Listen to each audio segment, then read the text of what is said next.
कोई भी कुंडली देखकर ये किस प्रकार पता लगेगा कि मैंने पूर्व जन्म में अच्छे कर्म किए थे या बुरे कर्म किए थे, अगर मैं सिर्फ शनि के माध्यम से ये समझूं? जिनकी भी कुंडली के अंदर शनि नेगेटिव रोल प्ले कर रहे हैं, उनका सिंगल डिजिट जो शनि के तत्व का है, 7 एनर्जीज का है, वो नेगेटिव साइड में है, यानी कि आपने उस तत्व का दुरुपयोग किया ही किया है। तो यहाँ उन व्यक्तियों को अपने उस तत्व को बेहतर करने के लिए विशेष प्रयास करने ही पड़ेंगे। ये उनके लिए कंपलसरी है। मेष लगन की कुंडली की मैं बात करूं तो ये बता रहा है कि आपने शनि तत्व का दुरुपयोग तो किया है, लेकिन किस तत्व का पर्टिकुलर दुरुपयोग किया है, ये शनि जिस राशि में बैठे हैं उस राशि से आपका पता लग जाएगा कि आपने इस तत्व का दुरुपयोग किया है। तो आप पर्टिकुलर उस जगह पर जाकर के अपना समाधान कीजिए। आपकी इलेक्ट्रॉनिक चीजें खराब होने लगे तो समझ लीजिए राहु आपका नेगेटिव है। राहु केतु को कोई राशियां नहीं दी गई हैं, तो इनके कॉन्टेक्स्ट में हम कैसे समझ सकते हैं कुंडली में कि राहु अच्छा है, आप पुराने जन्मों में अपने अच्छे कर्म लेकर आ रहे हैं, बुरे कर्म लेकर आ रहे हैं? राहु और केतु को पूरे के पूरे 12 घर मिले हैं, क्योंकि वो जहाँ बैठते हैं, क्योंकि जहाँ बैठेंगे उसी राशि के स्वामी के गुण वो अपने अंदर लेकर आएंगे।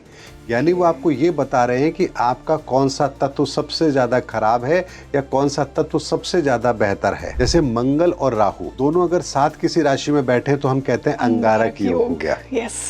अब अंगारक योग बन गया तो इसका मतलब खराब हो गया? नहीं, आग के अंदर हाथ डाल करके परिणामों को निकालने वाली प्रतिभा होते हैं वो लोग। राहु और शनि को डिस्कस करूं क्योंकि दोनों को दोस्त माना जाता है, कहीं ना कहीं श्रापित योग भी इसे कहा जाता है। तो ये युति क्या लेकर आएगी एक इंसान की लाइफ में? अगर मान लीजिए युति ऐसी जगह बने जहां से ये आपके छठे भाव या दशम भाव को देख रहे हैं, तो आपको एक बहुत बड़ी उच्च पद पर पदासीन कर देंगे ये। अगर केतु 12th हाउस में है, कोई सा भी लग्न हो, कोई सी भी राशि हो, ये मैटर नहीं करता, तो आपको ये समझ जाना चाहिए कि आपका ये जन्म आखिरी जन्म है। किस प्रकार सन केतु को अफेक्ट करता है यहाँ पर? सूर्य और केतु यदि साथ हैं, सूर्य आत्मकारक है, पहला तत्व है, और केतु अंतिम तत्व है, तो इसका मतलब यह है कि आपकी एक साइकिल पूरी हो चुकी है और अब केवल और केवल उसमें आखिरी कनेक्शन होना बाकी है।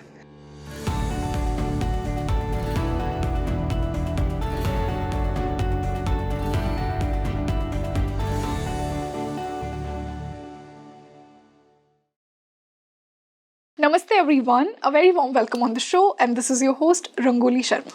देखिए, आज के इस पॉडकास्ट में ना हम आपके कार्मिक डेट को समझने वाले हैं। क्या ऋण आपका बचा है, क्या ऋण आप चुकाने आए हैं, और ये किन ग्रहों के बेसिस पे हम समझेंगे? राहु, केतु और शनि ऐसे ग्रह जिनके नाम से इतना डरा जाता है। कहते हैं कि राहु आपकी अनफुलफिल्ड डिजायर्स हैं, केतु आपकी लाइफ का वो एरिया जिसको आपने पास्ट लाइफ में मास्टर कर लिया, शनि वो कर्म का बैलेंस। कैसे आपकी कुंडली से और आपके पर्सनैलिटी से ये पता लगेगा कि ये तीनों का ऋण आपके ऊपर बचा है? कैसे आपको ये पता लगेगा कि आप किस प्रकार बैलेंस कर सकते हैं उस कार्मिक डेट को? क्या प्लेसमेंट्स होंगी कुंडली में, किन लग्नों के लिए ये प्लैनेट शुभ होंगे, कैसे आप उस कार्मिक बैलेंस पर पहुंच सकते हैं? इस पॉडकास्ट में हमने ये भी डिस्कस किया है कि अगर आपके राहु और केतु की युति दूसरे प्लैनेट्स के साथ है तो वो आपकी लाइफ में क्या एनर्जी लेकर आ रही है, क्या कार्मिक डेट बचा है आपका। आज हमने ये बात की है। सो आई एम श्योर कि अगर आप अपने राहु, केतु, शनि की प्लेसमेंट्स को लेकर बहुत डरे हुए हैं तो आज का पॉडकास्ट आपको बहुत ज़्यादा क्लैरिटी देने वाला है।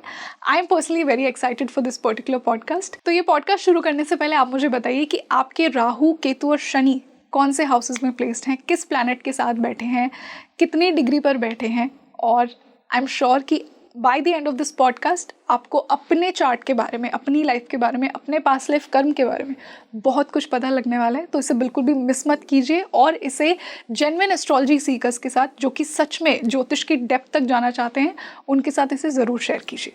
क्योंकि आज के जो मेरे साथ गेस्ट जुड़े हैं, ही मेक श्योर कि हम जब भी उनके साथ कुछ भी डिस्कस करते हैं, we go to the depth of the subject.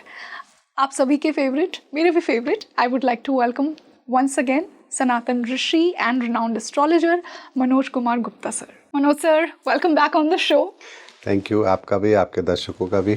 बहुत अच्छा लग रहा है आज हम फिर से मिल रहे हैं और हमेशा की तरह एक बहुत ही फिलोसॉफिकल, बहुत ही इंटेलेक्चुअल कॉन्वर्सेशन आज फिर से हमें मिलने वाली है। I am personally very excited for this. आप जब भी आते हैं, मेरे अंदर का जो सीकर है, जो क्यूरियस सीकर, वो हमेशा बहुत ही लुक फॉरवर्ड करता है ऐसे पॉडकास्ट के लिए, तो आज मैं उतनी ही एक्साइटेड हूँ क्योंकि आज मैंने एस्ट्रोलॉजी का ही टॉपिक चुना है इस पर्टिकुलर पॉडकास्ट में। सो आई एम श्योर कि जो भी जेन्युइन वैदिक एस्ट्रोलॉजी के सीकर्स हैं उन्हें तो आज का पॉडकास्ट बहुत पसंद आएगा, स्पेशली वो लोग जो कि अपना कर्म, अपना पास्ट लाइफ डेट समझना चाहते हैं। राहु, केतु, शनि, इनके माध्यम से अपनी कुंडली में वो कार्मिक डेट किस प्रकार समझ सकते हैं, आज हम उस पर बात करेंगे। जी, बहुत बिल्कुल ज़रूर बात करेंगे इस पे, और हमारे दर्शकों को भी ये बात समझ में आएगी कि राहु, केतु, शनि आखिर काम करते कैसे हैं। एग्जैक्टली क्योंकि सर हमेशा ना राहु, केतु और शनि के नाम से बहुत डरते हैं लोग। जी, बोलते हैं कि आपकी अनफुलफिल्ड डिज़ायर्स आपका राहु है, आपकी वो इच्छाएं जो आपने मास्टर कर ली पास्ट लाइफ में वो आपका केतु है, शनि आपका कर्म का बैलेंस है। और ये बहुत ही बेसिक लेवल नॉलेज है जो कि हम समझते हैं, बट मैं आपके लेंस के थ्रू पहले इन तीनों को समझती हूँ कि ये किस प्रकार आपका कर्म डिकोड करते हैं। देखिए, आपने एक अभी शब्द कहा कि शनि जो है हमारे कर्मों का बैलेंस है। हाँ, बैलेंस का मतलब क्या होता है? बैलेंस का मतलब होता है जहां पर बिल्कुल इक्वालिटी हो, यानी कहीं पर भी अगर कुछ भी ज़्यादा होगा तो वो तराजू जो है एक तरफ झुक जाएगी। शनि का काम यही है, और शनि न्याय के देवता भी इसीलिए कहलाते हैं, और इसीलिए हमारे जो न्यायपालिका है, कोर्ट है, वहां पर आपको तराजू दिखाई देगी। जी, बैलेंस। न्याय की देवी के हाथ में तराजू दिखाई देगी। बैलेंस का एक नियम है, तराजू का एक नियम है, दोनों पलड़ों में भार बराबर होना चाहिए। शनि का काम क्या है? बैलेंस बनाना। तो आप ऐसे समझिए कि एक पलड़े में आपके कर्म हैं और दूसरे पलड़े में शनि उसका फल रखते हैं। तो अगर आप अपने पलड़े के अंदर पाप कर्म इकट्ठे कर रहे हैं तो शनि को उसको बैलेंस करने के लिए दूसरे पलड़े में वो फल रखने ही पड़ेंगे। ये नियम है, और इसीलिए कहा जाता है कि शनि क्रूर ग्रह है। भाई, क्रूर तो होंगे ही, आप जैसा करेंगे आपको फल तो देंगे ही देंगे, ये तो उनका काम है, और इसीलिए हम शनि से डरते भी हैं। लेकिन एक बात समझिए, शनि का जो नियम काम करता है हमारे जीवन के अंदर, ये किस तरह से काम करता है? ये काम करता है हमारे कर्म सिद्धांत पर। आप जैसा करेंगे ये वैसा ही फल देंगे। अब इसको बहुत ही साइंटिफिक वे में समझिए। आपका बैलेंस चेक किया जाएगा, उससे पहले एक ऑडिट होती है। ऑडिट के अंदर देखा जाता है कि आपने क्या सही किया, क्या गलत किया। फॉरेंसिक ऑडिट होती है ना, ऐसे ही शनि भी आपकी ऑडिट करते हैं। और आपने एक शब्द सुना होगा, शनि की साढ़े सती, जिससे लोग बहुत डरते हैं। हैं। अभी शनि की साढ़े सती कब होती है शुरू? यानी जहां आपका चंद्रमा बैठा है उससे एक घर पहले जैसे ही शनि प्रवेश करेंगे, आपकी शनि की साढ़े सती शुरू होगी। 2.5 साल उस घर में, 2.5 साल जहां चंद्रमा है उस घर में, और 2.5 साल उसके आगे के घर में, 7.5 साल आपको शनि प्रभावित करेंगे। 7.5 साल क्यों? अब इस बात को भी समझिए, क्योंकि शनि एक घर में 2.5 साल रहते हैं तो 7.5 हो गए। लेकिन शनि की साढ़े सती क्या है एक्चुअल मायने में, आज आप इसको जरूर समझ लीजिए। शनि जब शनि की साढ़े सती को आरंभ करते हैं, यानी आपके राशि से एक घर पहले जब वो एंटर करते हैं, तो आपको कहते हैं कि मैं आ रहा हूं, अपने अकाउंट्स जरा सही कर लो। 2.5 साल आपको मौका देते हैं अपने अकाउंट्स को ठीक करने के लिए, जो भी कार्मिक डेट है आप उसको पूरा कर लो। 2.5 साल जब जिस राशि में है उस राशि में आते हैं तो कहते हैं अब आपके पूरे अकाउंट में चेक करूंगा। ओके। उन 2.5 सालों के अंदर वो आपके सारे अकाउंट्स चेक करते हैं, और जहां जहां जो जो गलती है आपको वो बताते हैं।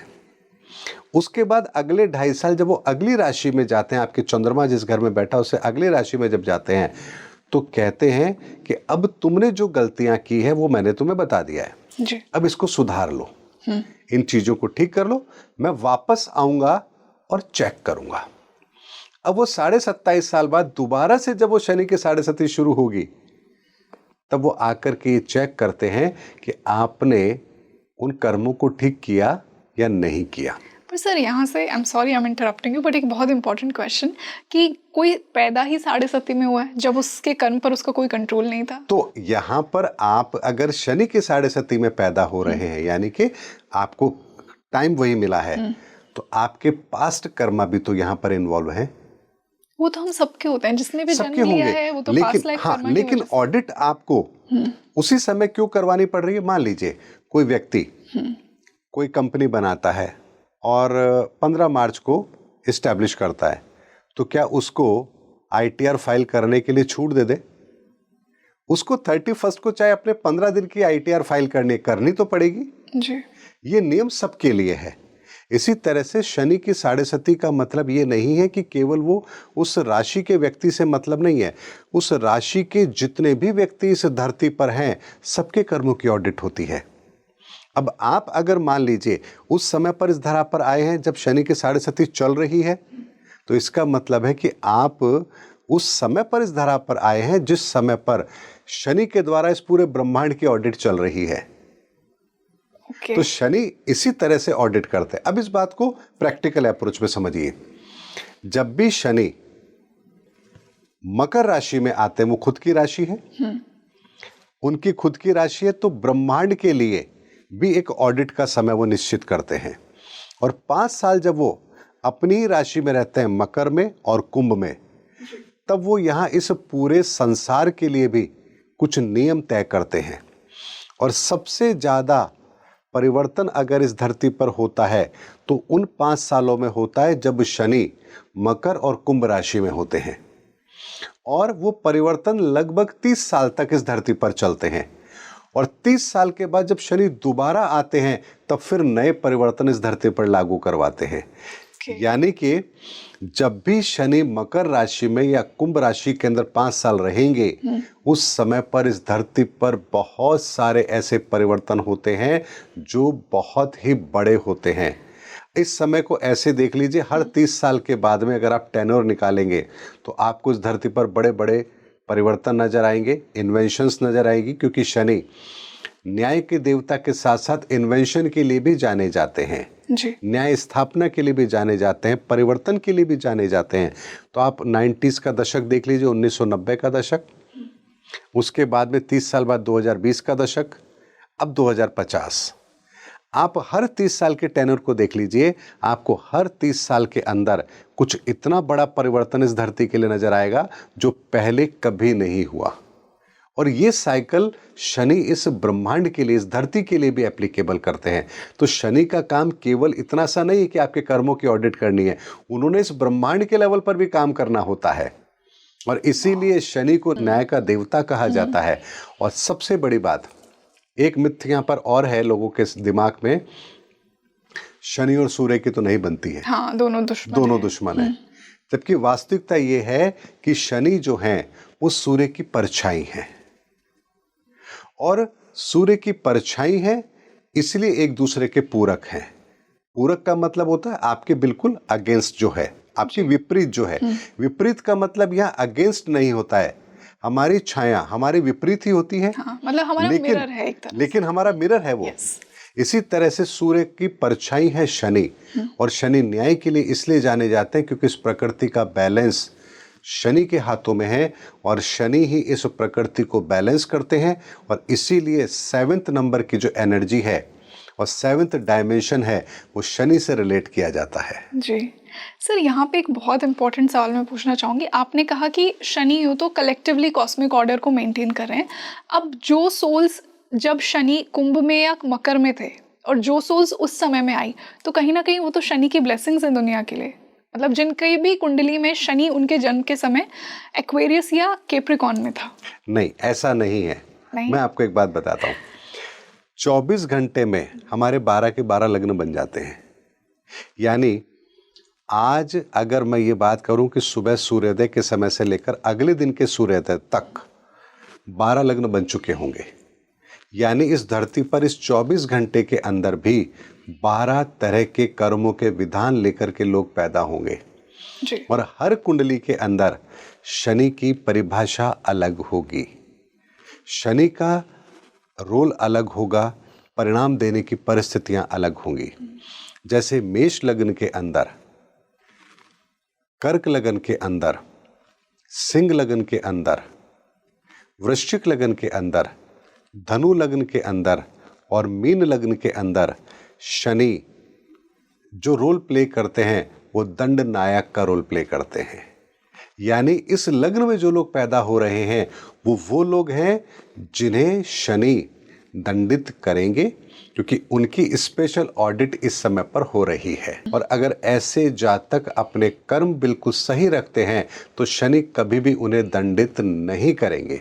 ओके। इसके अतिरिक्त वृषभ लग्न, मिथुन लग्न, उसके अलावा कन्या लग्न, तुला लग्न, मकर लग्न और कुंभ लग्न, ये वो जातक होते हैं जिनकी कुंडलियों के अंदर शनि की ऊर्जा बेहतर होती है। यानी शनि इनके साथ भी न्याय तो करते हैं, लेकिन कहीं ना कहीं ये वो सोल है जिन्होंने अन्याय नहीं किया है, कोई ऐसा कर्म नहीं किया है जिसकी वजह से शनि की एनर्जी डिस्टर्ब हो। यानी समानता का भाव इन्होंने अपने पिछले जन्मों के कर्मों में जरूर रखा है। और जो पहले जो लग्न बताए, ये वो लग्न वाले लोग हैं जिन्होंने कहीं ना कहीं अपने पिछले जन्मों के अंदर कुछ कर्म ऐसे किए हैं जिनकी वजह से दूसरों को चोट पहुंची है, भावनाओं को ठेस लगी है, किसी के साथ अन्याय जरूर हुआ है, इसीलिए उनका शनि तत्व यहाँ पर दूषित है। और ऐसे जातकों को जिनका शनि नेगेटिव होता है, शनि तत्व खराब होता है, नेगेटिव से मतलब शनि तत्व खराब होता है, लग्न मैंने पहले बता दिए, उन लोगों को सदैव अपने जीवन के अंदर दूसरों की भलाई के लिए काम करना चाहिए। किसी की मेडिकली हेल्प कर सके उनके लिए बहुत अच्छा है। अपने से जो नीचे के लोग होते हैं, नीचे से मतलब आपसे जो कमज़ोर वर्ग के लोग हैं, सदैव उनकी मदद कीजिए। कभी किसी के लिए आप गलत भावना अपने अंदर मत रखिए। आपका शनि तत्व ठीक होगा, फिर आपको घबराने की ज़रूरत नहीं है कि शनि जब ऑडिट करेंगे तब आपके साथ क्या होगा। क्योंकि अगर आपके मान लीजिए अकाउंट्स प्रॉपर हैं तो ऑडिट करवा लीजिए, हमें कहाँ दिक्कत है, हमारे तो प्रॉपर है। बल्कि ऑडिट होने के बाद तो हमें एक सर्टिफिकेट मिल जाएगा कि हमारे ऑडिट बिल्कुल ठीक है, हमारे अकाउंट्स बिल्कुल ठीक है, and we are in the good books of yes.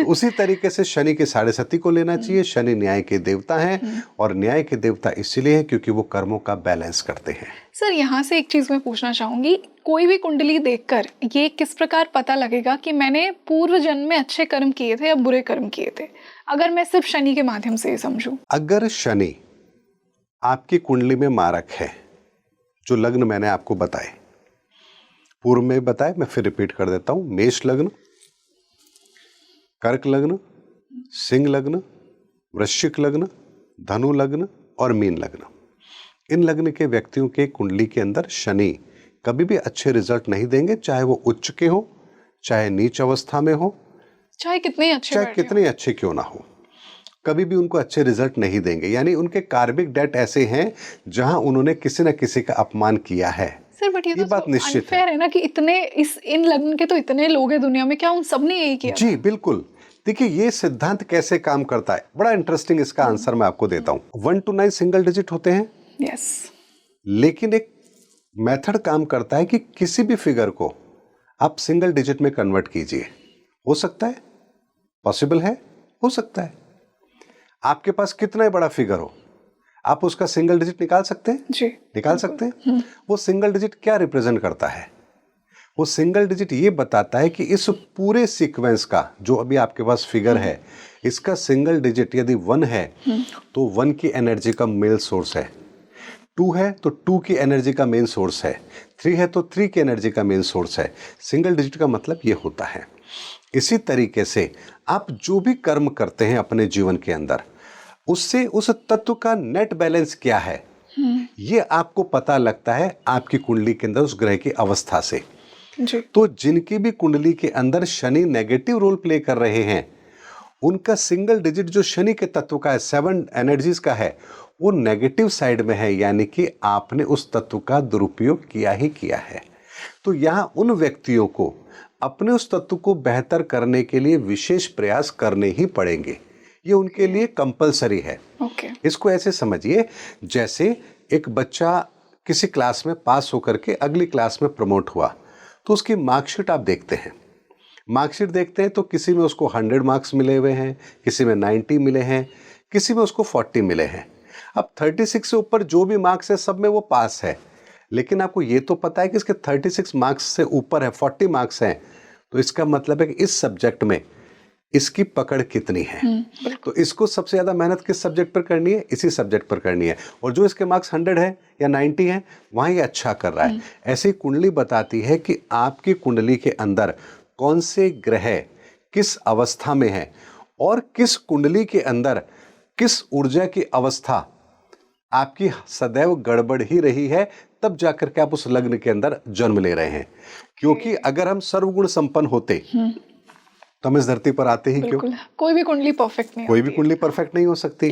तो इसीलिए आपकी कुंडली ये बताती है कि आप जिस लग्न में पैदा हुए हैं वो लग्न आपका ये बताता है कि इस ऊर्जा का तो आपने सबसे ज्यादा बेहतर उपयोग किया है। मतलब वो लग्न जो है, वो लग्न के स्वामी, उनकी ऊर्जा, ये वो ऊर्जा है जिसका उपयोग आपने सबसे ज्यादा बेहतर किया है। इसीलिए आप उस ऊर्जा का अधिकतम सदुपयोग करने वाले व्यक्ति होते हैं। इसलिए वो आपकी पर्सनालिटी को रिप्रेजेंट करते हैं, आप इतने कंफर्टेबल होते हैं। How you appear to people is by your लग्न। जी कि आप कौन। और उसके अलावा जो बाकी की चीजें होती हैं उसको हम कैसे डिसाइड करते हैं? लग्न का जो सप्तम भाव है उसे हम कहते हैं कि वो आपकी एंटी एनर्जी है, हमारा मिरर। लेकिन 4 लग्न ऐसे होते हैं, मिथुन, कन्या, धनु और मीन। इनमें सप्तम भाव का स्वामी मारक नहीं होगा। क्यों नहीं होगा? क्योंकि यहां पर इन स्वामियों को केंद्र में 2 घर मिले हैं, इसलिए ये अपवाद है। अब अष्टम भाव का स्वामी भी मारक होता है, लेकिन मेष लगन की कुंडली में ये नियम टूट जाता है क्योंकि अष्टम का स्वामी स्वयं मंगल होता है। तो कुंडली के अंदर पैरामीटर बहुत अलग अलग होते हैं, लेकिन अमूमन सप्तम का स्वामी, अष्टम का स्वामी, अष्टम से अष्टम और सप्तम से अष्टम, 3, 6, 8, 12 का स्वामी और लग्नेश का विपरीत एनर्जी, ये आपके मारक होते हैं। और इसकी कैलकुलेशन करने के बाद में डिसाइड होता है कि किस लग्न के अंदर आपने किस ऊर्जा का दुरुपयोग किया है जिसकी वजह से वो मारक बने हैं। इस बात को ऐसे समझिए कि अगर कोई बच्चा साइंस का स्टूडेंट है जिसने साइंस बायो ली हुई है, तो आपको पता है कि ये व्यक्ति किस चीज में तो होशियार है और क्या चीज इसकी वीक होगी। आर्ट्स का स्टूडेंट है तो आपको पता है उसकी साइंस तो अच्छी नहीं हो सकती, हो सकता है साइंस अच्छी हो लेकिन उसका इंटरेस्ट उसमें हो, आर्ट्स में ठीक है। इसी तरह से लग्न ये बताता है कि आपने अपने किन ऊर्जाओं का बेहतर उपयोग किया है, जिसके कारण से आपकी कुंडली में वो ऊर्जाएं बेहतर अवस्था में है, और किन ऊर्जाओं का आप सदुपयोग नहीं कर पाए जिसकी वजह से आपकी कुंडली के अंदर ये मारक बन करके आए हैं। सर आपने बहुत इंपॉर्टेंट बात कही, एंड आई एम श्योर कि यहाँ से व्यूअर्स का एक क्वेश्चन होगा कि मुझे मेरी कुंडली से कैसे पता लगेगा कि मैंने किस तत्व का दुरुपयोग किया है, ये कैसे पता लगा सकते हैं? देखिए, अगर हम किसी की कुंडली की बात करें, जैसे मेष लगन की कुंडली है, अब मेष लगन की कुंडली में हमने जैसे कहा कि शनि जो होते हैं उस तत्व का आपने दुरुपयोग किया है, तो प्रश्न आता है कि मैंने शनि तत्व का दुरुपयोग आखिर किया तो कैसे किया, इसको भी तो आइडेंटिफाई करना पड़ेगा।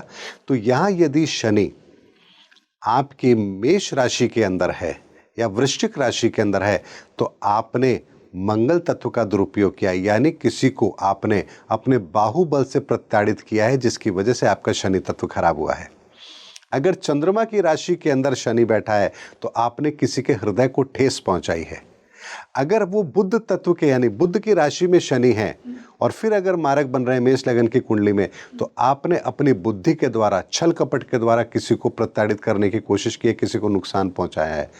अगर मान लीजिए सिंह राशि के अंदर शनि है तो आपने शनि तत्व का दुरुपयोग किया है अहंकार के वश में आकर के, यानी अपने अभिमान के अंदर आकर आपने किसी को पीड़ा पहुंचाई है। अगर शुक्र के राशि के अंदर आकर के शनि मारक बन रहे हैं तो आपने धन बल से किसी को चोट पहुंचाने की कोशिश की है। और शनि अगर स्वयं की राशि में ही बैठे हैं तो यहाँ इसका मतलब होता है कि आपने जानबूझ करके किसी का अपमान करने की कोशिश की है। तो हर राशि के अंदर बैठा हुआ शनि, मेष लगन की कुंडली की मैं बात करूं तो ये बता रहा है कि आपने शनि तत्व का दुरुपयोग तो किया है, लेकिन किस तत्व का पर्टिकुलर दुरुपयोग किया है, ये शनि जिस राशि में बैठे हैं उस राशि से आपका पता लग जाएगा कि आपने इस तत्व का दुरुपयोग किया है। तो आप पर्टिकुलर उस जगह पर जाकर के अपना समाधान कीजिए। अगर मान लीजिए शनि शुक्र की राशि में बैठे हैं और मेष लगन की कुंडली है, तो सीधी सी बात है कि आपने धन का दुरुपयोग किया है, धन बल से आपने किसी का अपमान किया है, तो ऐसे में आप फिर जितना गरीबों की मदद कर सकते हैं, धन से जिन लोगों की मदद कर सकते हैं, यह शनि तत्व आपका ठीक हो जाएगा। अब यहाँ पर एक बात को समझिए, अब इस व्यक्ति को यदि आप कुछ और उपाय बताएंगे तो यहाँ शनि तत्व रिलेट नहीं करेगा। क्योंकि अगर दुरुपयोग हाँ तो धन जी, का किया। क्योंकि शनि तत्व को आपने किस सेगमेंट में जाकर उसका Exactly. दुरुपयोग किया है, ये समझना भी आपको बहुत समझना जरूरी जरूरी है। तो सनातन ज्योतिष जो है वो हमें ये बताती है कि किस तत्व का आप दुरुपयोग कर रहे हैं और कहां जाकर आपने दुरुपयोग किया है। ये आज के वर्तमान समय के अंदर वैदिक एस्ट्रोलॉजी हो, केपी एस्ट्रोलॉजी हो, चाहे किसी भी मेथड से आप एस्ट्रोलॉजिकल कैलकुलेशन कर लीजिए, लोगों को पता ही नहीं है कि आखिर हमारा एक कर्म बना तो कैसे बना, Exactly. और इससे मुक्ति का मार्ग आखिर हमें मिलेगा तो कैसे मिलेगा। बस हम कुंडली देख के बोलते हैं कि अच्छा ये कर्म मैं लेकर आ रहा हूँ, बट सोल्यूशन कि कैसे मैं इस कर्म को बैलेंस करूंगा, ये हमें कैसे पता लगेगा। आपको ये तो पता लग गया कि हाँ ये चीज खराब है, पर खराब है तो कौन सा पार्ट खराब है जिसको रिप्लेस कर दूं मैं। खराब का मतलब तो ये नहीं है कि पूरा का पूरा यहाँ हटा दो, नया लेके आओगे। अब हमने कोई कर्म किया है और उसकी वजह से मान लीजिए हमारा कोई तत्व दूषित हुआ है, तो ऐसा कौन सा समय आएगा जब हम बिल्कुल सारे कर्मों को सही लेकर इस धरती पर आएंगे। धरती पर आए इसीलिए ताकि हम आइडेंटिफाई करें कि हमने किस तत्व को खराब किया है और उसके अकॉर्डिंग अपने कर्मों को बेहतर करें, व्यवस्थित करें, उस तत्व को ठीक करें और अगली गति को प्राप्त करें। इसी के लिए तो हम इस धरती पर आए हैं। और बिल्कुल सिंपल है, अपने कर्मों के विधान को समझिए। ईश्वर ने इतनी बड़ी सौगात हमें दी है जहां हम ये तक पता लगा लेते हैं कि हमारे पिछले जन्मों के कर्म में हमने क्या गलतियां की है और उसको हम कैसे सुधारेंगे। इससे ज्यादा और हम क्या लेंगे ईश्वर से, जो हमारे सामने इतने बड़े विज्ञान को रख रहे हैं कि आप ऊर्जा के लेवल पर जब रहे हैं, यानी आत्मा के लेवल पर आप पिछले जन्मों के अंदर किन पाप की गठरी को अपने साथ बांधे हुए हैं, उसका रिफ्लेक्शन आपकी कुंडली में दिख रहा है, और जो कुंडली में दिख रहा है उसको आप कैसे हल्का करेंगे। और इसीलिए आप देखिए, जब भी व्यक्ति इस धरा पर जन्म लेता है, उसकी जब कुंडली बनती है तो 2.25 घंटे 2.5 घंटे तक कुंडली एक ही बनेगी। लेकिन हर बदलते हुए समय के साथ उसके डिविजनल चार्ट भी बदलते हैं। यानी मेरा ये तत्व खराब हुआ तो इस कारण से हुआ, लेकिन उसमें भी मैंने किस चीज का दुरुपयोग किया, आप इस चीज को भी वहां पर बारीकी से जाकर के देख सकते हैं।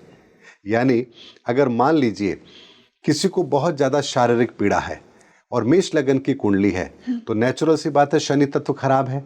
अब शनि तत्व खराब है और अगर मान लीजिए शनि मंगल की राशि में बैठा हुआ है, तो इसका मतलब आपने अपने बाहुबल का दुरुपयोग किया है, शारीरिक पीड़ा आपको आ रही है, तो आप अपने डिविजनल चार्ट में जाकर के देखेंगे कि मुझे पीड़ा किस कारण से आ रही है। तो यहां यह पता लगेगा कि आपने अपने बाहुबल का भी अगर दुरुपयोग किया तो किसके साथ किया, किस रिश्ते के साथ किया। इस लेवल तक भी जाकर के हम इन चीजों को आइडेंटिफाई कर सकते हैं।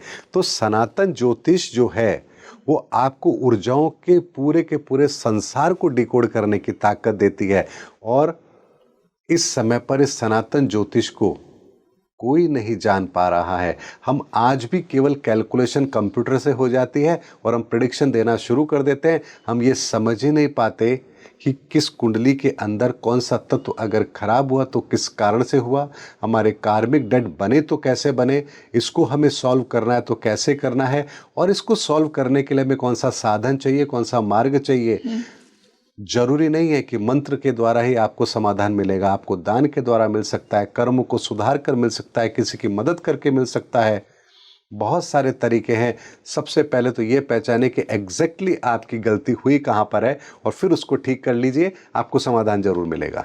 बहुत अद्भुत। आई एम श्योर कि हमने शनि की ब्यूटी को आज सनातन ज्योतिष के पर्सपेक्टिव से समझा। सर, इससे मैं ये भी पूछना चाहूंगी कि ये तो हमने कुंडली के बेसिस पे समझा, एक इंसान की लाइफ में ना सारे ग्रह उसकी पर्सनैलिटी में ही पहले दिख जाते हैं कुंडली खोलने से पहले, उसके बिहेवियर से, उसके हाव भाव से। क्या ऐसे इंसिडेंट्स होंगे एक इंसान की लाइफ में ये पता लगे कि उसका शनि तत्व सही नहीं है, नो मैटर कि क्या उसका लग्न है, क्या कुंडली है? देखिए, इस प्रश्न को हम ऐसे लेते हैं कि मान लीजिए किसी के पास कुंडली नहीं है तो कैसे जाने कि उसका शनि तत्व ठीक है या नहीं है। तो शनि जो होता है वो आपकी नसों को रिप्रेजेंट करता है, शनि सम्मान को भी रिप्रेजेंट करता है, शनि आपकी पर्सनालिटी को भी रिप्रेजेंट करता है, शनि आपके फिजिकल फिटनेस को भी रिप्रेजेंट करता है। अगर कोई बहुत ज़्यादा दुबला पतला व्यक्ति है तो शनि का इम्पैक्ट होगा।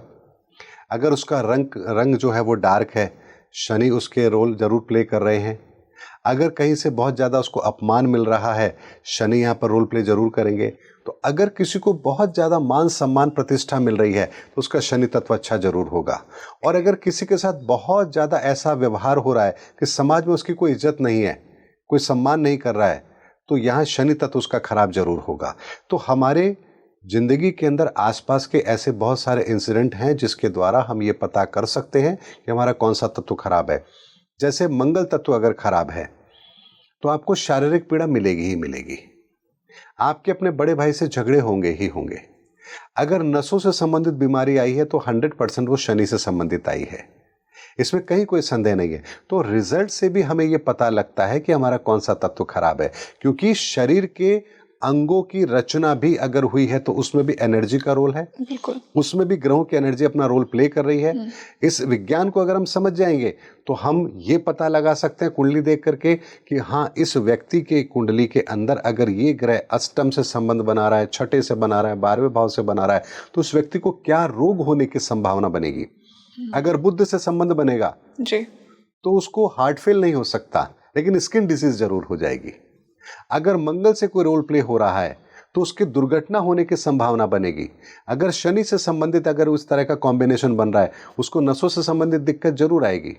तो आर्टरी जो ब्लॉकेज होती है, जो हार्ट अटैक का कॉज बनता है, वो शनि से बनता है। तो अगर हम इस चीज को समझेंगे तो हम ये भी पता कर सकते हैं कि भविष्य के अंदर हमारे कौन से रोग होने की संभावना बनेगी, और वो रोग हमारे जीवन में ना आए उसके लिए हमें किस ऊर्जा को बेहतर करने की जरूरत है। अगर वो बेहतर कर लेंगे तो हम आने वाले समय के अंदर उस गंभीर बीमारी से भी अपनी सुरक्षा कर सकते हैं। सर, क्या ये भी पता लग सकता है कि शनि कौन सी राशि में है, शनि कौन से भाव में है? इसके बेसिस पे कौन से शनि के बेस्ट प्लेसमेंट्स हैं, कौन से भाव में, कौन सी राशियों में? देखिए, इस चीज को मैं बहुत डिटेल में आपको बताता हूं। जब हम भाव की बात करते हैं कि शनि पहले घर में, तो यहां प्रिडिक्शन नहीं करना चाहिए पहले घर के शनि को लेकर के। क्यों? क्योंकि पहला घर तो मेष राशि का भी हो सकता है, तो 12 के 12 राशियां पहले घर की हो सकती हैं। जी, किसी भी राशि में, किसी भी राशि में हो सकता है शनि। तो यहां सबसे पहले ये समझना जरूरी है कि आपका लग्न कौन सा है। लग्न से ये डिसाइड हो जाता है कि कौन से घर किस राशि के हैं। वो घर, उन घर के स्वामी आपके लिए नेगेटिव है या पॉजिटिव है। फिर उसके बाद आपकी कुंडली के अंदर उन ग्रहों की प्लेसमेंट कहाँ है। जब तक आप ये चीज ड्रॉ नहीं करेंगे कुंडली की, तब तक आपको ये पता नहीं लगेगा कि एग्जैक्टली इसकी सिचुएशन क्या है, इसकी प्रॉब्लम क्या है।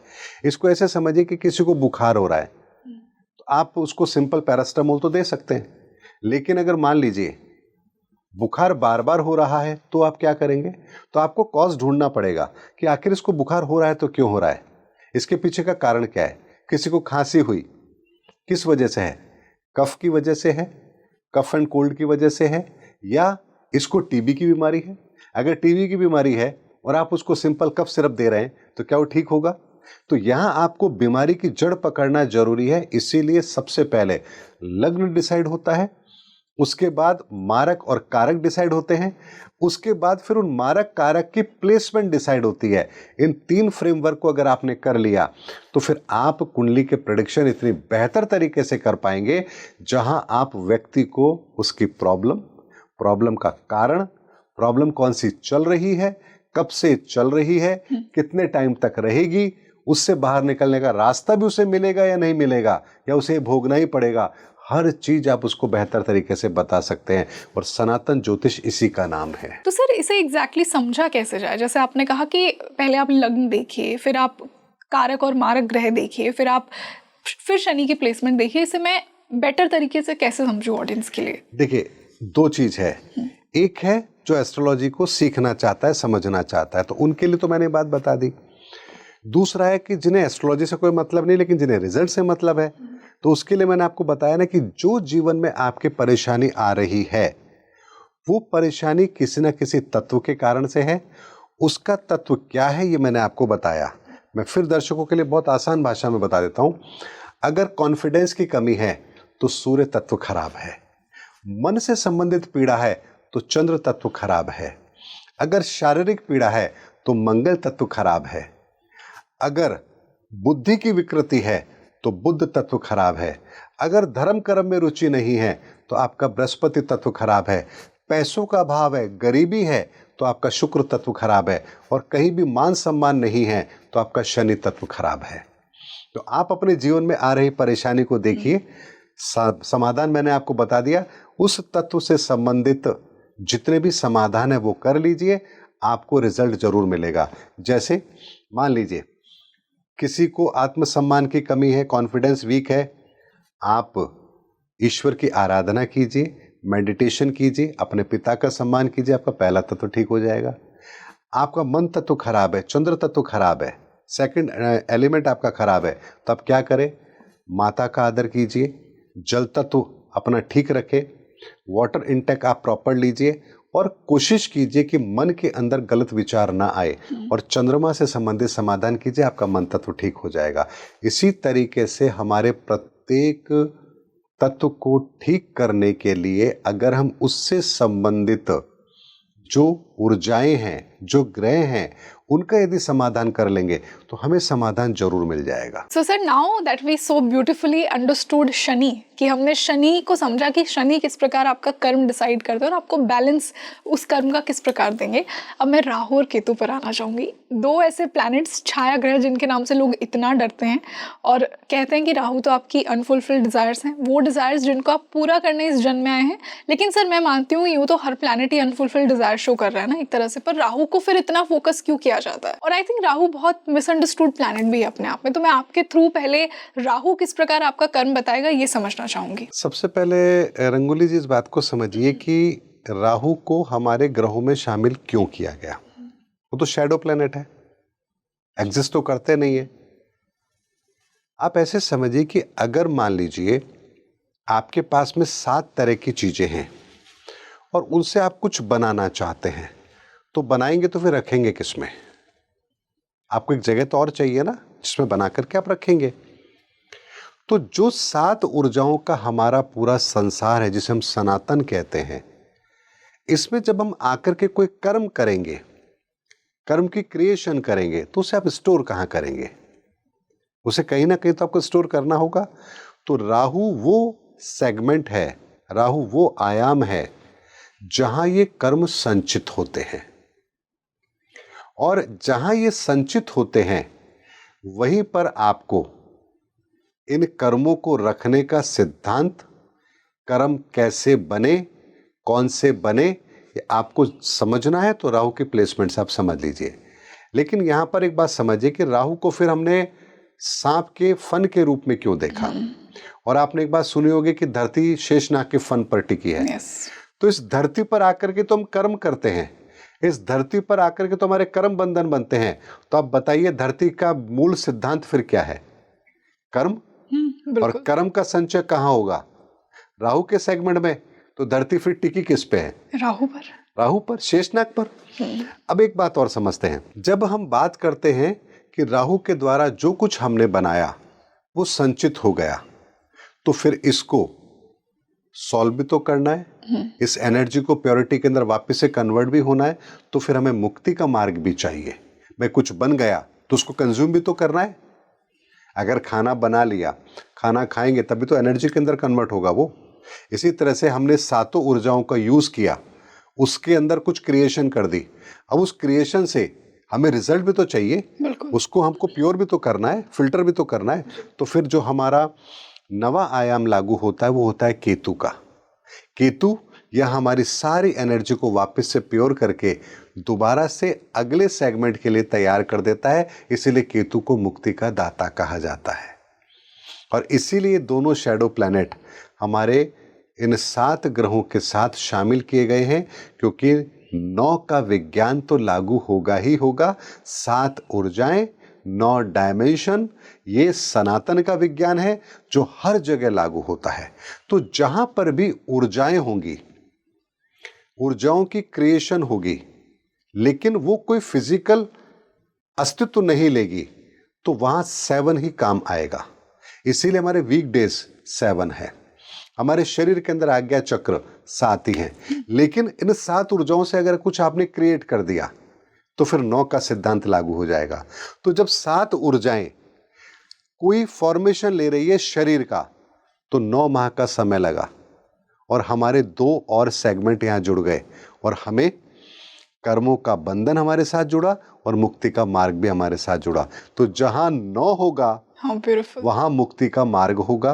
तो इसीलिए 5 से यानी 5 तत्वों से शरीर का निर्माण होगा, 7 ऊर्जाओं से कर्म बनेंगे और 9 डायमेंशन से मुक्ति का मार्ग मिलेगा। ये तीनों सीक्वेंस इसी तरह से काम करती है। तो सर, जिस तरह हमने शनि की प्रैक्टिकल लाइफ में एप्लीकेशन समझी थी, उसी प्रकार अगर मैं राहु की समझूं कि क्या साइंस होंगे एक इंसान की लाइफ में, बिना कुंडली देखे, हम कुंडली पर भी आएंगे, कि उसका राहु तत्व सही नहीं है। राहु अगर खराब है तो इसको पहचानने का एक ही माध्यम है। राहु अंधेरे में रहता है, अंधेरा पसंद है। तो अगर आपकी इलेक्ट्रॉनिक चीजें खराब होने लगे तो समझ लीजिए राहु आपका नेगेटिव है। क्योंकि आप अक्सर ऐसा देखेंगे, घर में कोई ट्यूबलाइट खराब हुई, आपने उसको ठीक कराया, अगले दिन फिर कुछ और खराब हो जाएगा। यानी कोई ना कोई इलेक्ट्रिक इक्विपमेंट जो है वो आपका खराब होता रहेगा। तो आप समझ जाइए कि आपका राहु खराब है। ऐसे में आपको क्या करना है? आपको सिंपल सा एक ही उपाय करना है कि आप अपने कर्मों को चेक कीजिए कि आप इस समय क्या गलती कर रहे हैं, और जो गलती आप कर रहे हैं उसको तत्काल ठीक कर लीजिए। अब आपकी गलती यानी आपके कर्मों का बंधन वो तो किसी से भी हो सकता है। आप किसी भी तत्व को खराब करके कर सकते हैं। तो ऐसे में आप जब सेल्फ एनालिसिस करेंगे तो आपको पता लगेगा कि मैं इस समय कौन सी गलती कर रहा हूँ। जो गलती कर रहा हूँ वो मुझे नहीं करनी है, राहु ठीक हो जाएंगे। और राहु जिस राशि में होते हैं उस राशि के स्वामी की तरह ही वो बिहेव करते हैं। इसीलिए आपकी कुंडली के अंदर अगर राहु उन घरों में है जिन घरों के स्वामी आपकी ऊर्जा, उन घरों के संबंधित ग्रहों की ऊर्जा आपकी नेगेटिव है, तो राहु अपना नेगेटिव रोल प्ले करेंगे। इस बात को ऐसे समझिए कि जैसे मेष लगन की कुंडली है और शनि आपकी कुंडली में नेगेटिव है और मकर और कुंभ राशि के अंदर राहु बैठे हैं, तो राहु का मतलब क्या है? राहु क्या दिखा रहा है? राहु ये दिखा रहा है कि आपकी कुंडली के अंदर जो कर्मों का बंधन है वो शनि से संबंधित है और आप बहुत ज़्यादा अपमान लोगों का करके बैठे हैं। तो जब राहु की दशा आपको शुरू होगी तो परिणाम क्या होगा? आपको घोर अपमान का सामना करना पड़ेगा। जेल यात्राएं, ये जितनी भी तकलीफ़ें आती हैं ये राहु के समय में जब आती हैं, तो आप एक बात को नोटिस करिए, उस समय पर राहु आपका शनि की राशि में होगा और शनि की राशि में बैठ करके मारक बन रहा होगा। और राहु भी गोचर के अंदर अगर शनि के अंदर ट्रांजिट कर रहा होगा तो वो समय वो होगा जब आपका अपमान होगा ही होगा, उसे कोई रोक नहीं सकता, क्योंकि आप कर्म ऐसा करके आए हो तो परिणाम आपको भुगतना ही पड़ेगा। सर, अगर मैं कुंडली के हिसाब से समझूं, जैसे हमने शनि के केस में डिस्कस किया था कि एक पर्टिकुलर लग्न के लिए शनि कारक या मारक होता है, राहु केतु को कोई राशियां नहीं दी गई हैं, तो इनके कॉन्टेक्स्ट में हम कैसे समझ सकते हैं कुंडली में कि राहु अच्छा है, आप पुराने जन्मों में अपने अच्छे कर्म लेकर आ रहे हैं या बुरे कर्म लेकर आ रहे हैं? यहाँ पर एक बात को आप बड़े ध्यान से समझिए। बाकी के जो ग्रह हैं, किसी को एक घर मिला, जैसे सूर्य चंद्रमा को एक एक घर मिला, लेकिन बुध को, शुक्र को, शनि को, गुरु को, मंगल को दो घर मिले। राहु केतु को एक भी नहीं मिला। राहु केतु को एक भी घर नहीं मिला। लेकिन आपको पता है राहु और केतु को पूरे के पूरे 12 घर मिले हैं।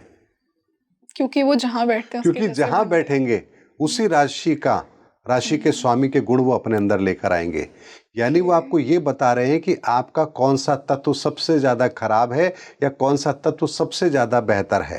रियली? और सर, मान लीजिए अगर वो अपने दुश्मन के साथ बैठ जाएं तो, अगर दुश्मन की राशि में बैठ जाएं तो? ये कहना ही गलत है। कोई भी ग्रह दुश्मन राशि नहीं होती है। हमें समझना है कि कौन सी 2 ऊर्जाएं आपस में उनका समावेश ठीक नहीं है। यानी इस बात को ऐसे समझिए, जैसे मंगल और राहु दोनों अगर साथ किसी राशि में बैठे तो हम कहते हैं अंगारक योग हो गया। यस। अब अंगारक योग बन गया तो इसका मतलब खराब हो गया? नहीं, ऐसा नहीं है।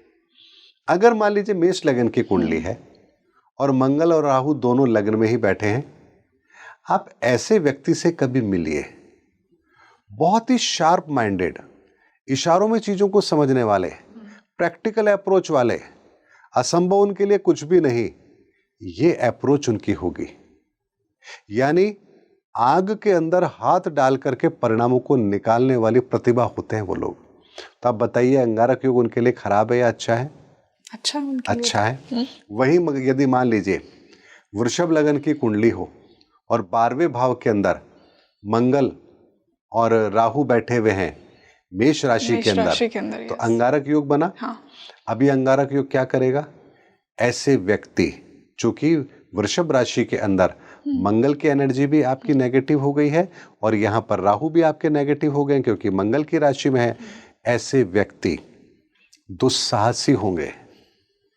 अगर उनके सामने कोई आ जाए तो उसको अपने रास्ते से हटाने के लिए वो किसी भी लेवल पर जा सकते हैं, कुछ भी कर सकते हैं। तो यही अंगारक योग उनके लिए खतरनाक हो गया जी। तो इसी तरीके से हमें ये समझना है कि दो ग्रहों का कॉम्बिनेशन आपस में जरूरी नहीं है कि खराब ही हो, वो अच्छा भी होता है। लेकिन ये हमें कब समझ में आएगा? जब हम सनातन ज्योतिष के पैरामीटर को समझेंगे कि आखिर ये काम कैसे करता है। इसको ऐसे समझिए, अगर मैं कहूं कि किसी चाकू से या किसी ब्लेड से आपके शरीर को काटा जाए, आपके लिए अच्छा है या बुरा है? ऑब्वियसली आप कहेंगे बुरा है। हाँ। लेकिन अगर मान लीजिए कोई आपको ऐसा नहीं है, पीड़ा हो रही है, कोई ऐसी प्रॉब्लम आ गई है और सर्जरी जरूरी है, अगर तब काटा जा रहा है तो आपके लिए अच्छा है क्योंकि आपकी जिंदगी बचाई जाएगी। तो आप बताइए, शरीर को काटना कहाँ अच्छा हुआ, कहाँ खराब हुआ? जब आपको कोई पीड़ा नहीं और फिर आपके शरीर को काटा जा रहा है तो आपके लिए खराब है। लेकिन आपको अगर पीड़ा से राहत देने के लिए अगर काटा जा रहा है तो आपके लिए अच्छा हुआ।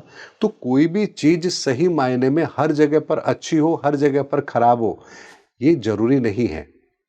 जैसे वृषभ लग्न की कुंडली है और मान लीजिए तीसरे भाव के अंदर आपका बृहस्पति है, यानी कि उच्च का बृहस्पति, तो क्या होगा? क्या वो अच्छा फल देंगे? कभी नहीं देंगे। रियली? बिल्कुल नहीं देंगे। क्यों सर? ऐसे व्यक्ति क्या करते हैं? अपने मर्जी से चलने वाले होते हैं। जिन लोगों को वो अच्छा समझ रहे हैं, जिन लोगों से अच्छा व्यवहार उनको लगता है कि मुझे रखना चाहिए, उन लोगों से तो अच्छा रखेंगे, बाकी लोगों से वो अच्छा व्यवहार नहीं रखेंगे। ऐसे व्यक्ति दिखावा बहुत करेंगे अच्छे व्यवहार करने का, लेकिन वास्तव में वो अंदर से वैसे नहीं होंगे। तो यहाँ तीसरे भाव के अंदर बृहस्पति उनके अपने रिजल्ट को खराब कर देगा। यानी ऐसे जातक बहुत ज़्यादा मेहनत करने के बाद भी रिजल्ट नहीं ले पाएंगे। यहाँ से बृहस्पति की दृष्टि सप्तम भाव पर आएगी तो वैवाहिक जीवन भी डिस्टर्ब होगा, पिता के साथ भी संबंध खराब होंगे और जो आप चाहते हो वो आपको नहीं मिलेगा। और कुछ हद तक ऐसे जातक इस थ्योरी के होंगे कि जो कर रहा हूँ मैं कर रहा हूँ, कोई और कैसे कर रहा है, ये किया तो मैंने किया इसलिए मुझे परिणाम मिल रहा है, इसमें भगवान कहाँ से आ गया? तो इस तरह की थ्योरी उन लोगों की हो जाएगी। तो हर कुंडली के अंदर ये ऊर्जाओं का संसार कैसे काम करता है ये हमें समझना बहुत जरूरी है और इसीलिए हर ऊर्जा का एक रंग होता है। और दो रंगों को मिलाएंगे तो कोई तीसरा रंग बनता है। तीसरा रंग क्या है? वो उसका परिणाम है। इसी तरीके से दो ग्रहों की ऊर्जा जब आपस में मिलती है तो उससे किस चीज की क्रिएशन होगी, कौन सी ऊर्जा बनेगी, वो ऊर्जा किस जगह जाकर के आपके जीवन में काम करेगी। इस विज्ञान को यदि हम समझेंगे तो हम अपने जीवन के अंदर इस बात को बेहतर तरीके से समझ पाएंगे कि आखिर हमें अपने जीवन के अंदर कर्मों की गति को सुधारना है तो कैसे सुधारना है। यानी जैसे कहते हैं ना कि आपको अगर एक लेआउट मिल जाए किसी बिल्डिंग का तो आपको समझने में कितनी देर लगेगी कि कितने मंजिल की बिल्डिंग है, इसके कमरे कितने बड़े हैं, बाथरूम किस दिशा में है, पूजा घर किस दिशा में है। आप सिंपल एक कागज देख करके पता लगा लेंगे कि बिल्डिंग कितनी बड़ी होगी, कितने कमरे की होगी और कैसा इसका रूम का साइज होगा। इसी तरीके से हमारी कुंडली भी ये बता देती है कि इस व्यक्ति का संपूर्ण जीवन किस आधार पर चलने वाला है, इसकी सीमाएं कितनी है, ये कितना कुछ अपने जीवन के अंदर परिवर्तन करने की क्षमता रखता है और क्या कर सकता है। इसीलिए 1, 2, 3 ये वो ऊर्जाएं हैं जो आपको बाय बर्थ मिली हैं। ये क्रिएशन की ऊर्जा है। यहाँ जो कुछ अच्छा है वो आपके साथ हमेशा रहेगा और जो कुछ खराब है इसको आप परिवर्तित नहीं कर सकते। 4, 5, 6 के अंदर आपके जीवन में जितने भी संसाधन आपको मिलेंगे, अच्छे मिलेंगे, खराब मिलेंगे, ये 4, 5, 6 से तय होगा। 7, 8, 9 से तय होगा कि ईश्वर आपके काम में कितना हस्तक्षेप करेंगे या कितनी मदद करेंगे। और 10, 11, 12 ये बताता है कि आपको कितनी फ्री विल मिली है, आप किस दायरे से बाहर जाकर के कोई कर्म कर सकते हैं। तो ज्योतिष तो हमारे को इतना कुछ बताती है कि जिसको जानने समझने के बाद में कुछ और समझना शेष ही नहीं रहता है। इसीलिए इस ब्रह्मांड का पहला शब्द ज्योतिष है। बहुत अद्भुत सर। एंड आई थिंक इस तरीके से हाउसेस का एक्सप्लेनेशन मैंने भी कभी नहीं सुना कि 1, 2, 3 आपका क्रिएशन है, 4, 5, 6 आप कैसे सस्टेन कर रहे हैं, 7, 8, 9 मुक्ति का द्वार है, और 10, 11 और 12 वो आपकी फ्री विल है। Very interesting sir. I think यहाँ पे एक बहुत इंपॉर्टेंट सवाल ये भी आता है। हमने राहु को समझा कि किस प्रकार राहु आपके कर्म को दर्शाता है।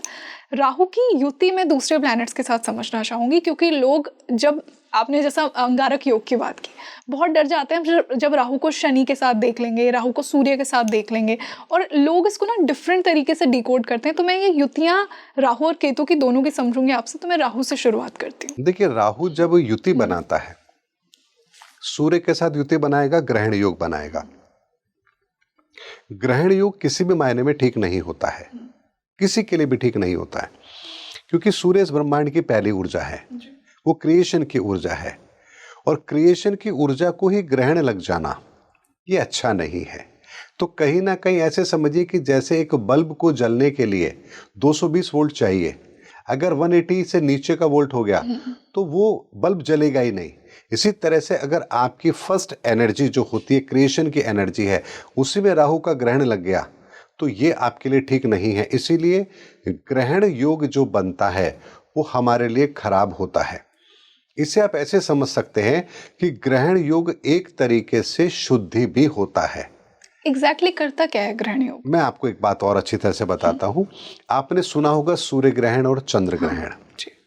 बेसिकली होता क्या है, राहु के पास में जितनी भी एनर्जी जब इकट्ठी होती है, राहु के पैरामीटर पर, राहु के डिग्री पर, राहु के स्थान पर जितनी भी ऊर्जा इकट्ठी होती है, जब ग्रहण का समय आता है तो राहु उसको सूर्य के सामने ले जाकर के उसको बर्न कर देता है, समाप्त कर देता है, शुद्धि कर देता है, और आपको पुनः वो ऊर्जा सही रूप में मिलती है। इसीलिए साल में जब 2 सूर्य ग्रहण और 2 चंद्र ग्रहण आते हैं तो इस धरती की भी अशुद्ध ऊर्जा को, विकृत ऊर्जा को राहु और केतु ग्रहण के माध्यम से शुद्ध करने का काम करते हैं। और इस संसार के लिए 2 ही ऊर्जा महत्वपूर्ण है, अग्नि और जल, यानी पहला तत्व और दूसरा तत्व। तीसरे तत्व में तो पृथ्वी का निर्माण ही हो जाएगा, इस पिंड का निर्माण ही हो जाता है। तो यही 2 ऊर्जाएं हैं जिन्हें शुद्ध करने की आवश्यकता होती है। और इसीलिए सूर्य ग्रहण और चंद्र ग्रहण, ये 2 ग्रहण ऐसे होते हैं जो हमारे द्वारा विकृत की गई, हमारे द्वारा अशुद्ध की गई इस धरती पर जितनी भी ऊर्जाएं होती हैं उनको शुद्ध करने का काम करते हैं। और यही प्रोसेस हमें अपनी कुंडली के अंदर भी दिखाई देता है जब ग्रहण योग बनता है। तो जब ग्रहण योग बनेगा तो आपको ब्रह्मांड की ऊर्जाओं का सिद्धांत पता लगेगा।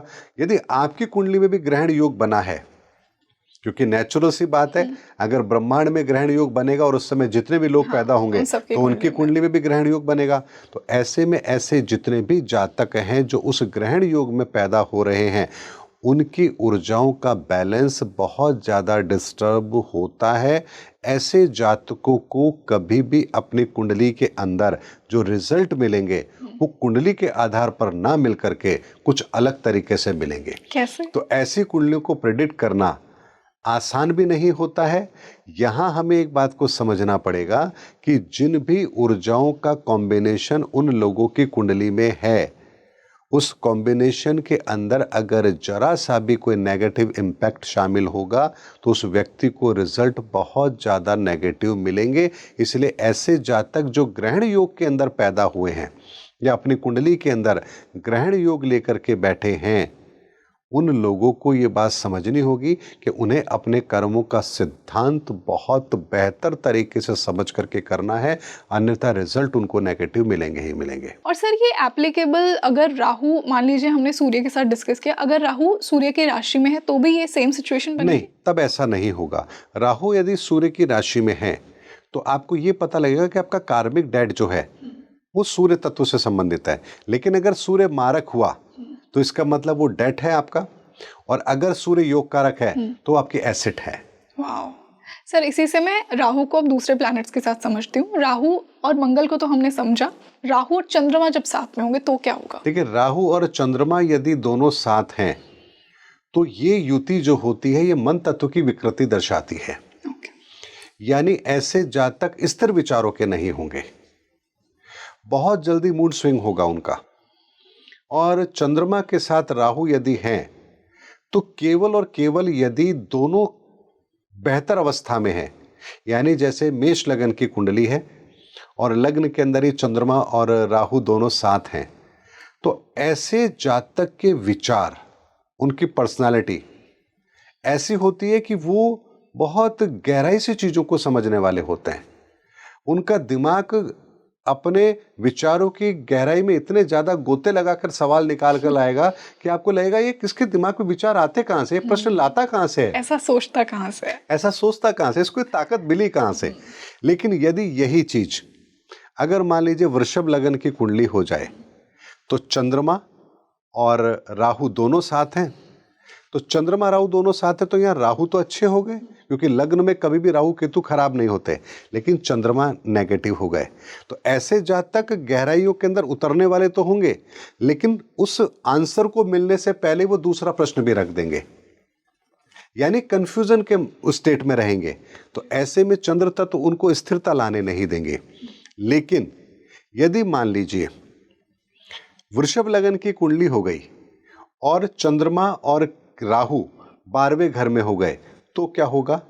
तो ऐसे जातक मन की विकृति लेकर के पैदा होते हैं, यानी किसी को कुछ भी कह देना, किसी के प्रति भी शंका रखना और अपने मन में ऐसे विचारों को ले आना, लोगों को इतने घृणित नजरिए से देखना, ये सारी के सारी परेशानियां उनके साथ होगी। तो आपने कई बार ऐसा देखा होगा ना, बहुत से लोग होते हैं जो हर किसी की बुराई करते रहते हैं। Exactly, gossip. तो ऐसे लोग आप देखेंगे कि कहीं पर भी मिलेंगे तो अपने आप को सुपीरियर समझेंगे, अरे ये तो मेरे लिए क्या है, ये तो मेरे सामने कुछ भी नहीं लगता। तो ऐसा जो उनका अपना व्यक्तित्व बन जाता है, ये इस कारण से बनता है। तो आपके जीवन में आपको जो व्यवहार करने का तरीका मिल रहा है, ये भी इन ग्रहों से निर्धारित होता है कि आप कैसे बनेंगे। भगवान राम की कुंडली देख लीजिए, भगवान राम की कुंडली के अंदर जो ग्रह जिस अवस्था में है, जिस परिस्थिति के अंदर है, एग्जैक्टली भगवान राम का चरित्र वैसा ही है। क्योंकि अगर इस ब्रह्मांड से वो ईश्वरीय ऊर्जा इस धरा पर आ रही है, कर्म करने के लिए आ रही है, लीला करने के लिए आ रही है, तो उन्हें भी तो प्लैनेटरी पोजीशन वैसी ही मिलनी चाहिए जहां वो उस कार्य को कर सके। तभी वो सोल आती है जब हाँ, इसीलिए वो समय निर्धारित करते हैं कि हमें इस धरती पर कब जाकर के वो लीला करनी है, जब ग्रहों की परिस्थिति उन्हें वो मिलेगी ताकि उस कर्म को कर सके। सर इसी से एक और बहुत, अगर मैं प्रॉब्लमैटिक युति की बात करूं, मैंने प्रॉब्लमैटिक इसलिए कहा क्योंकि इसे कहा जाता है कि ये एक बहुत ही चीटर जो लोग होते हैं उनकी कुंडली में ये युति मिलेगी, राहु और शुक्र, या फिर बहुत ही माया में उलझे हुए लोग होंगे। Is it true? देखिए, राहु और शुक्र यदि दोनों साथ हैं तो ऐसे व्यक्ति को चीटर मान लेना बिल्कुल भी ठीक नहीं है। मान लीजिए हम जैसे राहु और शुक्र का एक एग्जांपल ले लेते हैं। वृषभ लगन की कुंडली है और शुक्र और राहु दोनों लग्न में है, तो शुक्र भी योग कारक है, राहु भी योग कारक है। ऐसे व्यक्ति की पर्सनालिटी बहुत ही शानदार होगी।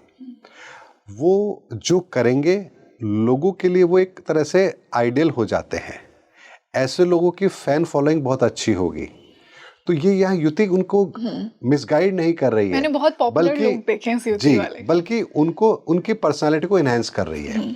लेकिन वही युति अगर खराब हो जाए, राहु और शुक्र दोनों साथ मिलकर मारक बन जाएं, तो ऐसे व्यक्ति बहुत ज्यादा दिखावा करने वाले होंगे।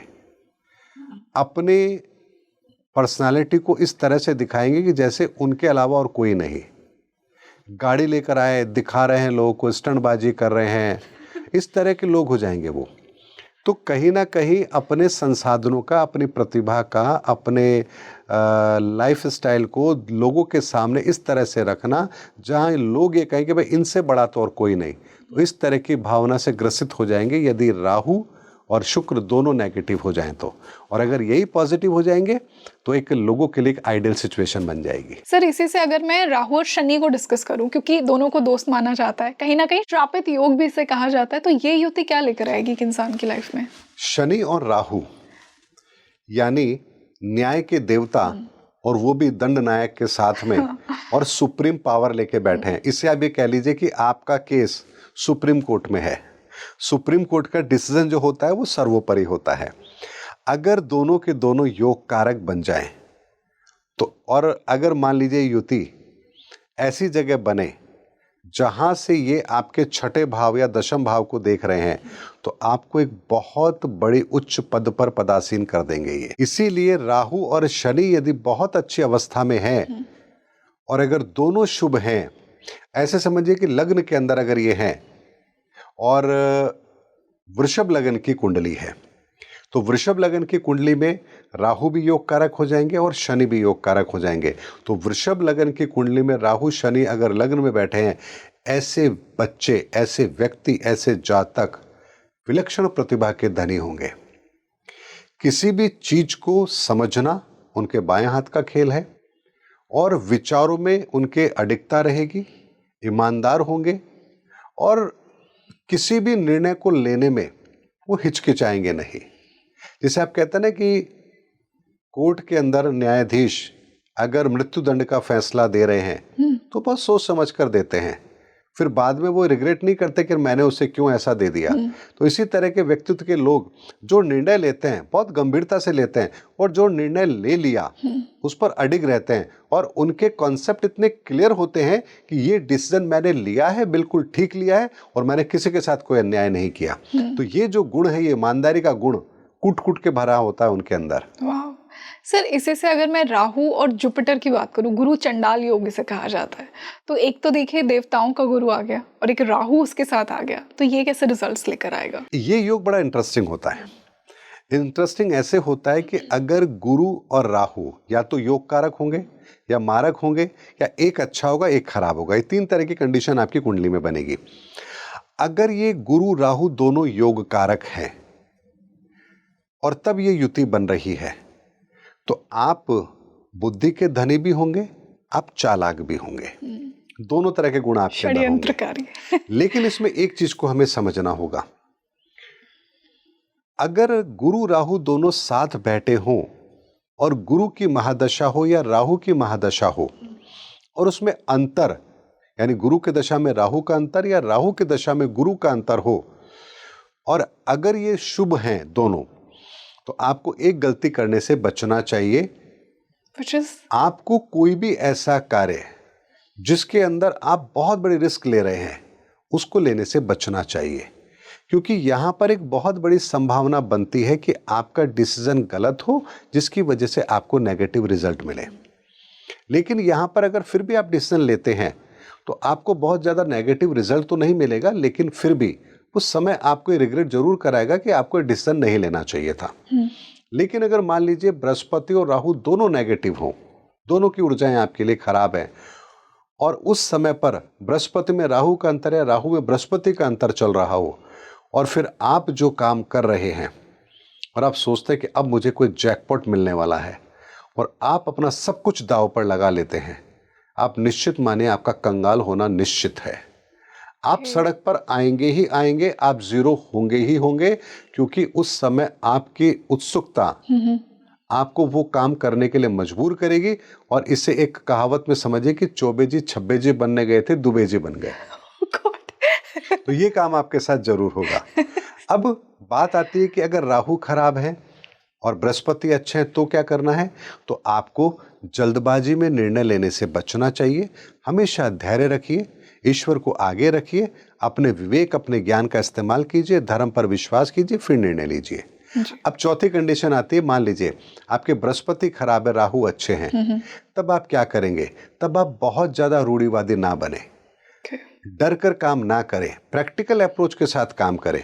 अरे ये करूंगा तो भगवान नाराज हो जाएगा, अरे आज मैंने तो एग्जाम देने जाना था, मैंने तो भगवान के आज मत्था नहीं टेका, मेरा पेपर खराब हो जाएगा। आप इन विचारों से ऊपर उठ करके प्रैक्टिकल अप्रोच के साथ चलें कि जो कर्म मैंने किया है, श्रेष्ठ किया है, ईश्वर मुझे परिणाम बेहतर देंगे।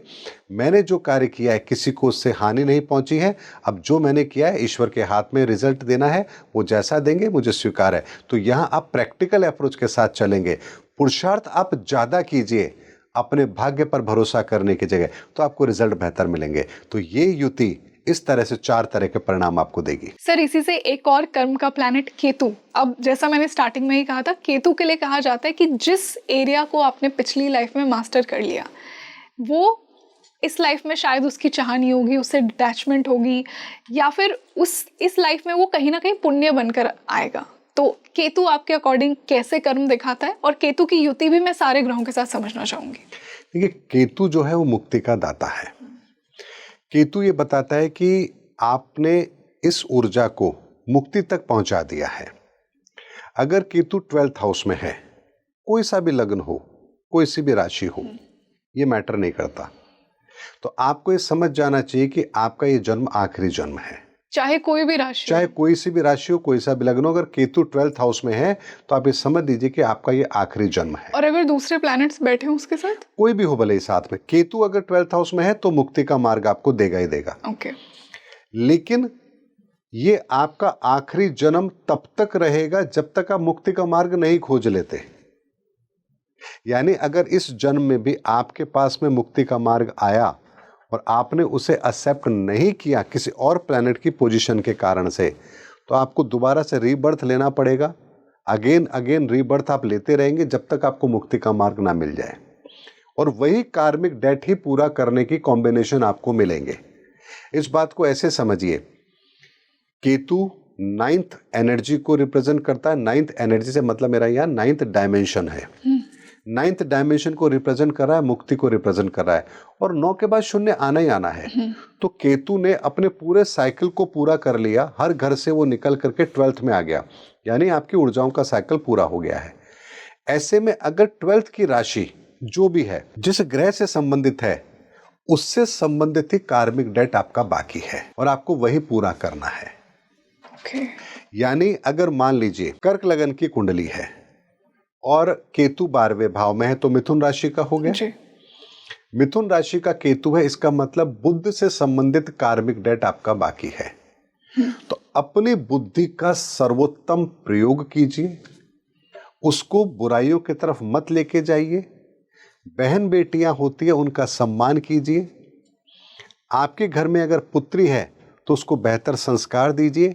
यही कार्मिक डेट आपका बाकी था जिसको आप पूरा करने के लिए आए हैं। तो केतु हमें यहाँ ये बताता है कि आप मुक्ति का मार्ग ढूंढेंगे तो कहाँ से ढूंढेंगे। अब अगर केतु युति बना रहा हो तब क्या आता है, तो जैसे राहु के साथ युति बन रही थी, उसी तरीके से केतु के साथ भी युति बनेगी, तो केवल एनर्जी का फॉर्मेशन चेंज होगा। राहु आपके कर्मों की गठरी बता रहा है तो केतु मुक्ति का मार्ग बताएगा। यानी किस ग्रह के साथ केतु बैठा है तो आपको मुक्ति का मार्ग कैसे मिलेगा। मान लीजिए चंद्रमा के साथ केतु है तो अपने मन तत्व को बैलेंस कीजिए। अगर केतु चंद्रमा के साथ और दोनों पॉजिटिव हैं, ऐसे व्यक्ति बहुत सधे हुए होंगे, डिटैचमेंट उनके अंदर कूट कूट के भरी होगी, किसी चीज से प्रभावित होने वाले नहीं होंगे। वहीं अगर मान लीजिए ये नेगेटिव एनर्जी हो जाए, दोनों नेगेटिव घर में बैठे हुए हैं, तो क्या होगा, तो व्यक्ति कभी संतुष्ट होगा ही नहीं। उसे हमेशा दूसरों की थाली में घी नजर आएगा और वो कुंठित विचारों का हो जाएगा। यही अगर मान लीजिए अगर सूर्य के साथ बनेगा, तो मैंने जैसा बताया कि आपके ये ग्रहण बनाएगा तो मुक्ति के मार्ग को भी प्रशस्त करने के लिए, उन ऊर्जाओं को भी शुद्ध करने के लिए ये ग्रहण होते हैं, चाहे वो सूर्य ग्रहण हो या चंद्र ग्रहण हो। अगर सूर्य के साथ आया तो सूर्य ग्रहण, चंद्रमा के साथ आया तो चंद्र ग्रहण। तो इस बात को समझिए कि जैसे राहु है वैसे ही केतु है। फर्क इतना है कि राहु कर्मों के सिद्धांत को डिफाइन करता है और केतु मुक्ति को डिफाइन करता है। वाह सर, इसी से अगर मैं केतु की युति समझूं बाकी ग्रहों के साथ, तो उस पर मैं चर्चा करना चाहूंगी। केतु और सूर्य बहुत ही स्पिरिचुअल इन लोगों को माना जाता है, तो किस प्रकार सन केतु को अफेक्ट करता है यहाँ पर? सूर्य और केतु यदि साथ हैं, सूर्य आत्मकारक है, पहला तत्व है, और केतु अंतिम तत्व है, तो इसका मतलब यह है कि आपकी एक साइकिल पूरी हो चुकी है और अब केवल और केवल उसमें आखिरी कनेक्शन होना बाकी है। तो ऐसे में आपको भक्ति का मार्ग, मुक्ति का मार्ग जरूर मिलेगा, लेकिन वो किसके द्वारा मिलेगा, ये वो युति जिस राशि में बन रही है उससे आपको पता लगेगा। अगर मान लीजिए मंगल की राशि में युति बन रही है और योग कारक है, तो आपको ध्यान साधना के साथ साथ आहार विहार पर भी ध्यान देना पड़ेगा। यानी योग आपके लिए एक उत्तम मार्ग होगा। संयमित रहना यानी जैन सिद्धांत आपके लिए यहाँ पर सर्वोपरि हो जाएंगे। अगर मान लीजिए बुध के घर में ये युति बन रही है और अगर बुध आपकी कुंडली में योग कारक है, तो आप अपनी बुद्धि के द्वारा गहराइयों में जाइए और दुनिया को उनकी समस्या का समाधान देने की कोशिश कीजिए। यहाँ से ये कर्म आपके लिए श्रेष्ठ कर्म होगा और आपको मुक्ति का मार्ग मिलेगा। यानी केतु और सूर्य जिस राशि में हैं, उस राशि के आधार पर आपको परिणाम देने की क्षमता यहाँ मिलेगी, यानी मुक्ति का मार्ग आपको वहाँ से मिलेगा। ये बहुत गहराई में जाकर के चीज़ों को समझने की बात है। ज़्यादा गहराई में अगर हम जाएंगे तो बहुत से दर्शकों को बात हो सकता है समझ में ना आए, क्योंकि मैं तो बहुत डेप्थ में जाकर भी आपको बात बता सकता हूँ। लेकिन इतना हमें जरूर समझना है कि केतु मुक्ति का दाता है।